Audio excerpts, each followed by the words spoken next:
magandang araw sa atin mga kagulay. Muli po, Roel Cuartero, ang Farmer Promotion Representative ng kumpanyang East West Seed na naka-area po ng Quezon.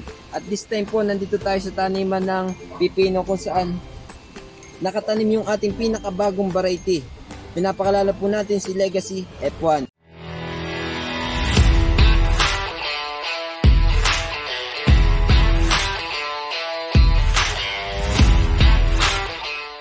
Maraming bamunga at mas pinatibay sa sakit.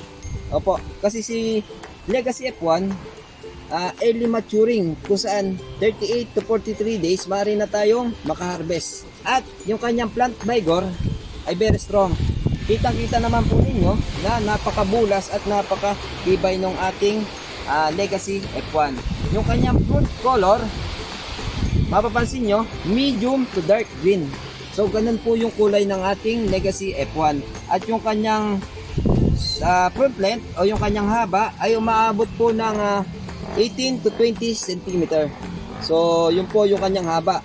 At yung kanyang laki na umaabot po naman ng 4 to 5 cm yung kanyang diameter. So ito po yung ideal na gulang kapag pipitasin na.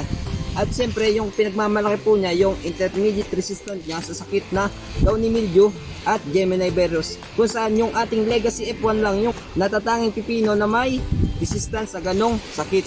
So ano pang hinihintay nyo mga kagulay? Halina at subukan ang ating pinakabagong variety ng pipino, Legacy F1.